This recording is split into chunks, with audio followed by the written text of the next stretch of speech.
Guys, welcome back to my channel Pailraj vlog চ্যানেলে তোমাদের সবাইকে স্বাগতম। দেখো এখন নিশিরাত থাকতেই আমরা বেরিয়ে পড়ছি একটা জায়গায় যাওয়ার উদ্দেশ্যে। তো আমি, আমার হাজব্যান্ড আর আমার শাশুড়ি বেরিয়ে পড়েছি। কৃষ্ণনগর স্টেশনে পৌঁছে গেছি। স্টেশনে আমাদের জন্য ট্রেন আগের থেকেই দাঁড়িয়েছিল, আমরা এখনও আসিনি বলে ট্রেনটা অপেক্ষা করছিল। তো এখন আমরা ট্রেনে উঠে পড়েছি। আমরা যেই উঠেছি ট্রেনটাও ছেড়ে দিয়েছে। তো একটু একটু ঠান্ডা লাগছিল, আর আমি বাড়ির থেকে একদমই সেজে আসতে পারিনি, যেহেতু অনেক সকালবেলা বেরিয়েছিলাম। তাই ব্যাগের মধ্যে করে সব নিয়ে চলে এসেছি। এটা তো মেয়ে মানুষদের স্বভাব জানোই। তাই ট্রেনের মধ্যে বসে সেজে নিলাম। এখন জালালখালি স্টেশন থেকে উঠে পড়েছে আমার দাদা। তাহিরপুর স্টেশন চলে এসছে। তাহিরপুর স্টেশনে ট্রেনটাকে থামিয়ে আমরা তুলে নেব আমার ননদকে, মানে আমার ছোট ননদ। আর আমাদের কমেডি ম্যান আছে ছোট ননদের সাথে, আর গুবলি উঠবে, জামাইবাবু উঠবে। তো দেখো প্রচুর ভিড়। এত সকালবেলা হলে কি হবে, সবাই স্টেশনে চলে এসছে ট্রেন দেখতে। এখন দেখো ওরা উঠে একদম ধাপ করে জায়গায় বসে পড়লো। ধরে রাখলাম আমরা, আমাদেরকে উঠিয়ে দিয়ে নিজেরাই বসে পড়লো। এখন আমরা একটু ঠেসাঠেসি করে যাই হোক বসলাম। ট্রেনের মধ্যে ব্যাপার বুঝতেই পারছো। যাই হোক, আমি আর আমার হাজব্যান্ড তো বসে পড়েছি। এবার আমরা এখন প্রচণ্ড খিদে লেগে গেছে আমার। আমি তো বলছি ভীষণ খিদে পেয়েছে। দাদা বলছে কোনো ব্যাপার না, আমি তো চা বানিয়ে নিয়েছি সকালবেলা। সবাই মিলে আমরা চাটা খেয়ে নিলাম। প্রথমে চা আর বিস্কুট। যারা খায় না চা বাড়িতে, তারাও কিন্তু চা খেয়ে নিল। কী করে খেলো আমি জানি না, এই যে বলে ভালো লাগে না তাও খেয়ে নিল। যাই হোক, এখন আমরা সবাই মিলে চাটা ভীষণ এনজয় করে খেলাম। তো আমরা এখন ট্রেন থেকে নেমে পড়েছি, কারণ আমরা যেখানে যাবো সেখানে পৌঁছে গেছি। তো দেখো স্টেশনে নেমে গেছে এত সকালবেলা, কিন্তু লোকজন ভালোই আছে মোটামুটি, ঠান্ডাটাও আছে মোটামুটি। যতই আমরা সকালবেলা বসে রয়েছি, কারণ চলে আসিনি এখানে এসে আমাদের লেট হয়েই গেল। কারণ আজকে নাকি রবিবার। আমরা তো জানতামই না যে রবিবারে মেট্রো এত দেরিতে ছাড়ে। বাবুদের অফিস বন্ধ বলে আজকে লেট করে দিয়েছে মেট্রোতে। তো দেখো এখন আর কি করবো স্টেশনে এতক্ষণ দাঁড়িয়ে থেকে। তাই আমি আমার হাজব্যান্ডকে নিয়ে একটু বেরিয়ে পড়লাম টই টই করতে। স্টেশনের মধ্যেই, দূরে কোথাও যায়নি। প্রচুর পায়রা আসছিল। আমার ব্যাগে যা যা বিস্কুট ছিল নিজেদের খাওয়ার জন্য সম্বল করে নিয়ে এসেছিলাম বাড়ির থেকে, সব দিয়ে দিলাম এদের খেতে। তো দিয়ে দেখো আবার আমরা বেরিয়ে পড়লাম। এখন এটাকে কি বলে জানি না বাবা, পুরো অন্ধকার জায়গা, সেই মাটির তলা দিয়ে মনে হচ্ছে কোথায় নিয়ে যাচ্ছে। তো যাই হোক, এখান দিয়ে বেরিয়ে অবশেষে দাঁড়িয়ে থাকলাম মেট্রোর অপেক্ষায়। মেট্রোর তো গেটই লাগিয়ে দিয়েছে, তো গেটটা তাড়াতাড়ি খুললেও তো একটু ভিতরে গিয়ে বসা যায়। তো যাই হোক, আমরা এখন দাঁড়িয়ে দাঁড়িয়ে অপেক্ষা করি। তোমরাও ভিডিওটা দেখো। ভিডিওটা দেখছো শুধু, লাইক কমেন্ট করছো না। লাইক কমেন্ট কেন করছো না? আর এরকম ছোটো ছোটো ভিডিও দেখতে হলে কিন্তু অবশ্যই আমার চ্যানেলটা সাবস্ক্রাইব করে আমার পাশে থেকো। দেখো তোমাদের সাথে কথা বলতে বলতে গেটটা খুলে দিয়েছে। তো দেখো এখন আমার জামাইবাবু আছে, ছোটো জামাইবাবু, সে টিকিট কেটে নিচ্ছে আমাদের সবার জন্য। আমি টিকিটটা নিয়ে এবার সবাইকে ভাগ করে দিচ্ছি। এখন আমরা ভেতরে ঢুকতে চলে। কলকাতা মানে হচ্ছে city of culture, city of heritage and city of surprises. Kolkata তুমিও হেঁটে দেখো, কলকাতা তুমিও ভেবে দেখো, কলকাতা তুমিও হেঁটে দেখো, কলকাতা তুমিও ভেবে দেখো, যাবে কি না যাবে আমার সাথে। বন্ধুরা, অনেক যুদ্ধ করে অবশেষে মেট্রোর কাছে আসলাম। মেট্রো এসে দাঁড়িয়ে আছে আমাদের জন্য। এতক্ষণ আমরা দাঁড়িয়েছিলাম মেট্রোর জন্য, একটু তো দাঁড় করাবোই। তাই আমরাও একটু দাঁড় করিয়ে রেখেই উঠলাম মেট্রোতে।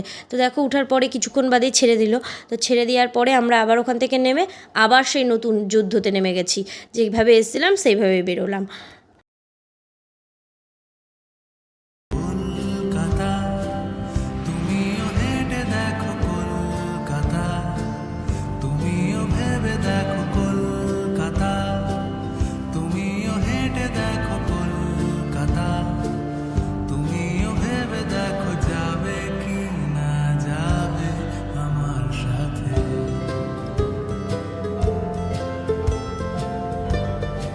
দেখো বন্ধুরা, মেট্রো থেকে নেমে বাসে উঠে পড়েছি। বাস থেকেও নেমে পড়েছি। এখন বাস থেকে নেমে ভাবছি আমরা যাব জুতে। কিন্তু আমরা জুতে যাওয়ার উদ্দেশ্যেই রওনা দিয়েছি কৃষ্ণনগর থেকে কলকাতায়। আশা করি তোমরা সেটা ভিডিও দেখতে দেখতে বুঝেই ফেলেছো অনেকে। আর যারা বোঝোনি তাদের জন্যই কিন্তু আমি বললাম।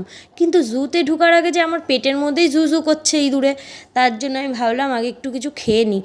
তাই অবশেষে আমি জুর শুধু সামনের পোস্টারটা দেখে আবার খাবার হোটেল খুঁজে বেড়ালাম। তো এবার দেখো এখন খেতে বসে পড়েছি। প্রচণ্ড খিদে লেগে গেছে, সেই সকালবেলা বেরিয়েছি। এখন দেখো খাবার খেয়ে নিলাম আমরা, কিন্তু খাবারটা আমার খুব একটা ভালো লাগলো না। অবশ্য বাইরের খাবার বলে কথা, এ কি আর মায়ের হাতের খাবার?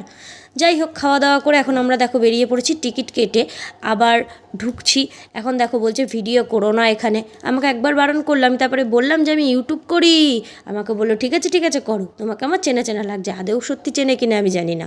তো দেখো এখন ভিতরে ঢুকে কী কী দেখাতে চলেছি তোমাদেরকে, তোমরাও দেখো। আর কে কোনটা চেনো আমাকে বলো।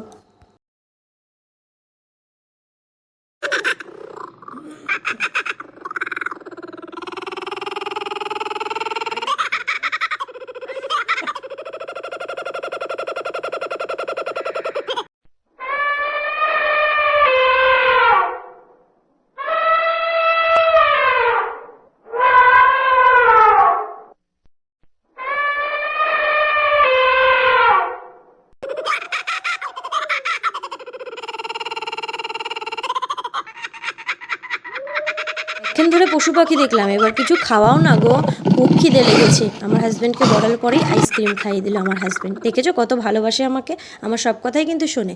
তো দেখো বাঘমশাইয়ের মনে হয় প্রচণ্ড খিদে লেগেছে, একে মনে হয় ঠিকঠাক করে খেতেও দেয় না এদেরকে।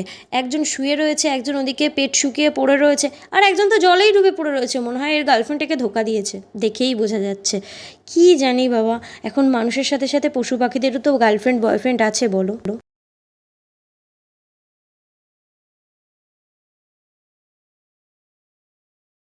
थोड़ी थोड़ी सी तेरे संग मैं भी फिसलने लगी ओ थोड़ी थोड़ी तुझसे लिपट कर मैं भी संभलने लगी थोड़ा खुद को कुड़ियों संभालो जरा यूं खुलेआम हमको पटाना ইঁদুর, ইঁদুর তো ভাই আমার ঘরেও আছে। আমি ইঁদুর আরও তাড়ানোর জন্য ওষুধ দিই, আর আমি ট্রেনের টিকিট কেটে গেলাম কলকাতায় ইঁদুর দেখতে। এই কথা শুনলেও তো লোকে হাসবে।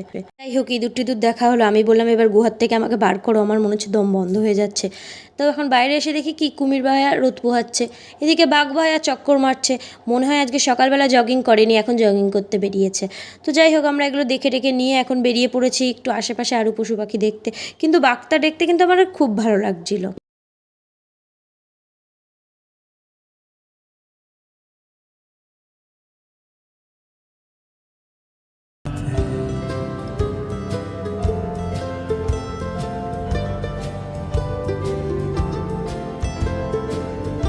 তারপরে দেখলাম দুটো ভাল্লুক।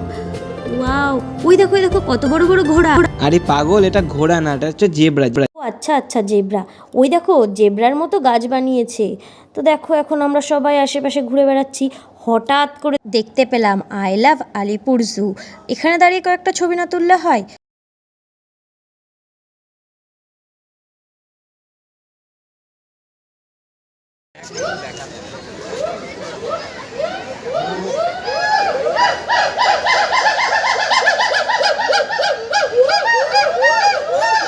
আরে দেখে যাও দেখে যাও, কত বড় বড় হরিণ। তাড়াতাড়ি দেখো দেখো।